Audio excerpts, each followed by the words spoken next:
Kama umekuwa mfuatiliaji wa vita ya Urusi na Ukraine, narudia tena, kama umekuwa mfuatiliaji wa vita ya Urusi na Ukraine, basi hili ndio chimbo pekee kabisa ambalo unapata taarifa au ripoti za moja kwa moja kutoka mstari wa mbele wa kivita, kwani pia nimekuwa nikiweka taarifa zote kuhusu operation au mashambulizi kutoka mstari wa mbele wa kivita.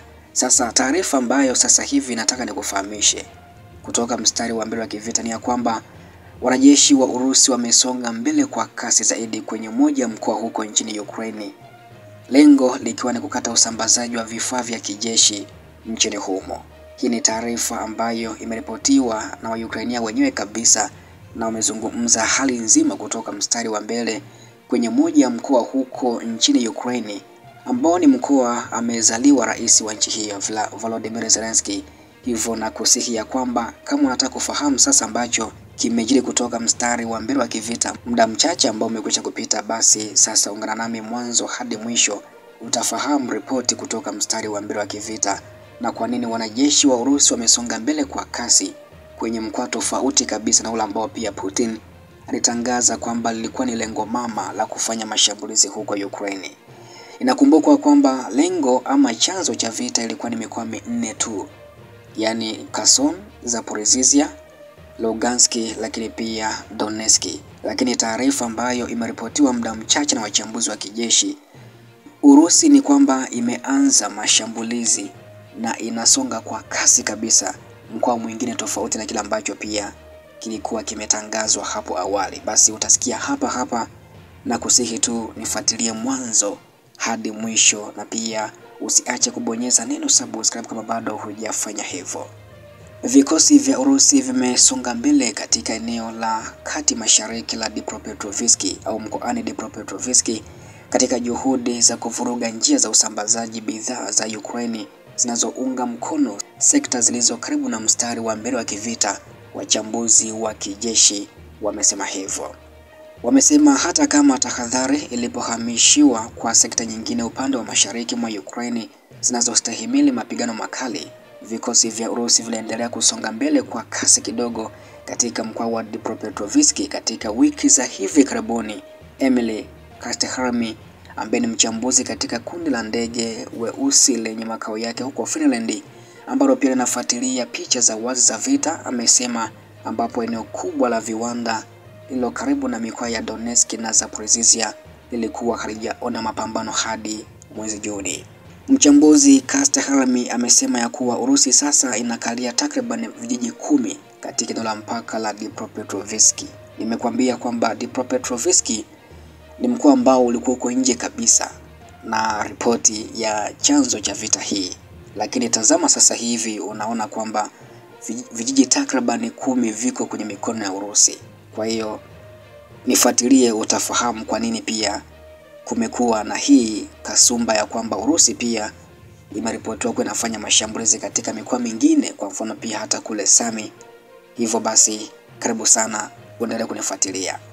Kasteharmi amesema kwamba Urusi sasa inashikilia takriban vijiji 10 huko mkoani Dnipropetrovsk, lakini ametathmini ya kuwa hakuna jambo lolote kali kwa kuwa majeshi yake bado yana safari ndefu kabla ya kukaribia vituo muhimu vya ulinzi vya Ukraine, ambako pia Viktor Tregubovi, ambaye ni msemaji wa kikundi cha wanajeshi wa Ukraine wanaosimamia eneo hilo, amesema ya kwamba kusonga mbele zaidi katika uwanja mkubwa wa wazi wa mkoa wa Dnipropetrovsk kuelekea ngome kuu ya Ukraine kama vile Pavlohrad itakuwa vigumu, hasa sasa kwani miti hiyo haifuniki zaidi kutokana na mabadiliko ya misimu. Alisema uzito haungepungua, lakini itakuwa ngumu zaidi kufika katika vijiji hivyo zaidi ya Dnipropetrovsk, Tregubovi amesema. Pia ameongeza kuwa awali alikiri ya kwamba vikosi vya Urusi sasa vipo katika baadhi ya vijiji vya jimbo la Dnipropetrovsk, lakini alijizuia kuvitaja, akitaja maagizo na wasiwasi wa usalama. Huyu, kumbuka, alizungumza hii kauli ya kuthibitisha kuwepo kwa wanajeshi wa Urusi huko mkoani Dnipropetrovsk ni msemaji wa kikundi cha wanajeshi wa Ukraine. Kwa hiyo endelea kunifuatilia pia ufahamu kabisa undani ambako pia baadaye nitakupatia uchambuzi mzuri kwamba kwa nini Urusi inafanya hivyo. Msemaji huyo pia amesema kuwa wanajeshi wa Urusi wanaanzisha mashambulizi katika vikundi vidogo kutoka mkoa wa Donetsk mashariki na kisha kujaribu kung'ang'ania majengo katika vijiji kadhaa. Wanajeshi wa Urusi wamepiga hatua zaidi katika mkoa wa Dnipropetrovsk hivi karibuni kuliko katika maeneo mengine ya mbele. Roman Pohoril ambaye ni mwanzilishi mwenza wa mradi wa ramani huria wa Deep State amesema katika video iliyochapishwa Septemba 25 mwaka huu. Wataalamu wa kijeshi pia waliozungumza na gazeti la Kyiv Independent, ili ni shirika la habari huko Ukraine, wamesema kwamba mafanikio ya Urusi katika mkoa wa Dnipropetrovsk hayawezekani kwa sasa kwa kuwa lengo kuu la Moscow bado ni kukamata Donbas zinazokaliwa kwa kiasi fulani ambako mapigano makali bado yanaendelea. Lakini wamesema faida zaidi katika eneo hilo bado zinaweza kuvuruga njia za usambazaji wa Ukraine kwa sekta za mstari wa mbele zilizo karibu kabisa.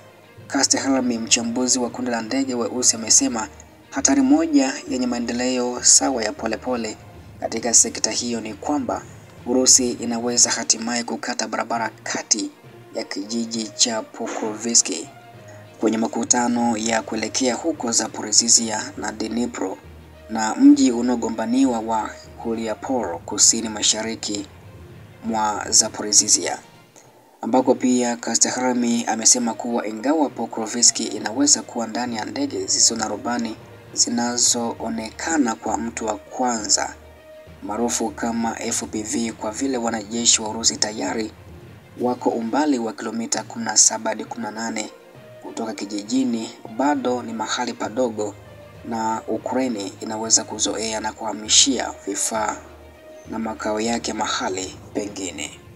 Ambako pia amesema kwamba kwa upande wa Ukraine nguvu kazi inasalia kuwa suala muhimu na sekta hiyo inaonekana kuwa yenye watu wepesi ikilinganishwa na sehemu zingine za mbele. Lakini hata hivyo, amesema tisho bado si kubwa na Ukraine wanaweza kumudu mafungo katika mkoa wa Dnipropetrovsk bila kupoteza kitu chochote muhimu, kwa vile maeneo ya mpaka ni zaidi ya mashamba yaliyo wazi. Tregubovi, msemaji wa jeshi wa Ukraine, amesema wanajeshi wa Urusi kwa kawaida huwa wanafanya vikosi vingi na kushambulia kabla ya kurudishwa nyuma, wakienda kwa kile alichoeleza kuwa sio hali muhimu ya kimkakati. Ingawa maendeleo ya Urusi yanaonekana kwenye ramani ya Deep State ambayo kwa ujumla hufuatilia mienendo ya mstari wa mbele kwa usahihi kabisa na mara nyingi imeripoti mafanikio ya Urusi kabla ya jeshi la Ukraine kufanya hivyo. Tregubovi amesema kuwa ardhi ambayo Urusi imepata katika miezi iliyopita inaweza kufunikwa kwa miguu. Wanajeshi wa Urusi kimsingi wanajaribu kusonga mbele kuelekea kijiji cha Verbove, eneo la mbali zaidi ambalo wamefika katika jimbo la Dnipropetrovsk ililoko takriban kilomita 10 zikiwa ni sawa na maili 6 kutoka mpaka wa karibu wa kiutawala na mkoa wa Donetsk. Kulingana na mchambuzi wa kijeshi wa Ukraine Pavilo Narozin, alisema kijiji hiko kiko kilomita 5 tu kaskazini mwa mkoa wa Zaporizhzhia. Wizara ya ulinzi ya Urusi pia Oktoba 1 ilisema kwamba wanajeshi wake walimkamata Verbove, ambako Ukraine haijatoa maoni yoyote kuhusu ripoti hiyo.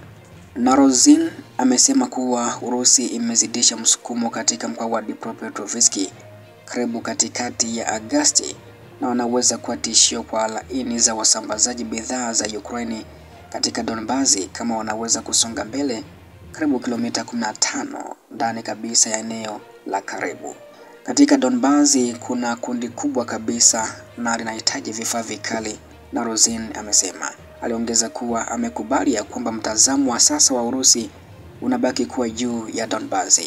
Tregubovi amependekeza kuwa Urusi inaweza kuwa na nia ya kuvuruga majeshi ya Ukraine kwa kutishia zaidi Dnipropetrovsk, huku pia ikionyesha mafanikio ya kimbinu kwa umma. Na hichi ndicho ambacho sasa nilitamani ukifahamu kama umenifuatilia mwanzo hadi mwisho, kwamba kwa nini Urusi imekuwa ikifanya mashambulizi sehemu zingine za Ukraine hasa katika mikoa ambayo haikuwahi kutajwa kabisa na Urusi kama chanzo cha vita hiyo, kwa sababu ilielezwa kwamba Urusi inadhamiria kurudisha Donetsk, Zaporizhzhia, Kherson na huko Lugansk kwa madai mengi ya kiuchumi, kisiasa, kijamii na kihistoria. Lakini Dnipropetrovsk na Sami ambayo pia imekuwa ikiripotiwa kufanywa mashambulizi hasa, lakini pia Kharkov. Pointi ambayo nilitamani sasa uifahamu kwamba kwa nini imekuwa ikifanyika hivyo ni hii ambayo amezungumza Tregubov, ya kwamba Urusi inafanya hivyo kwa nia kuvuruga majeshi ya Ukraine kwa kutishia zaidi kufanya mashambulizi katika mikoa mingine, hivyo kuifanya majeshi hayo ya Ukraine kama yapoteze mwelekeo wa kuendelea kushikilia Donetsk, Zaporizhzhia, Kherson au huko Lugansk. Hivyo basi ndicho ambacho wataalamu wengi pia wanakadiria kwamba huenda ndio likawa lengo mama la Urusi kufanya mashambulizi katika mikoa mingine, ambapo kutoka Dnipropetrovsk ambako Zelensky amezaliwa ni kwamba takribani vijiji 10 vimeshikiliwa na Urusi huko, licha ya kwamba pia huko Sami bado Urusi inashinikiza kusonga mbele, lakini pia Kharkov huko bado Donetsk, Zaporizhzhia, Kherson na Lugansk kwa asilimia kubwa kabisa maeneo hayo Urusi inayashikilia. Hivyo basi taarifa zaidi endelea kunitembelea kila siku na kila wakati kufahamu mengi zaidi.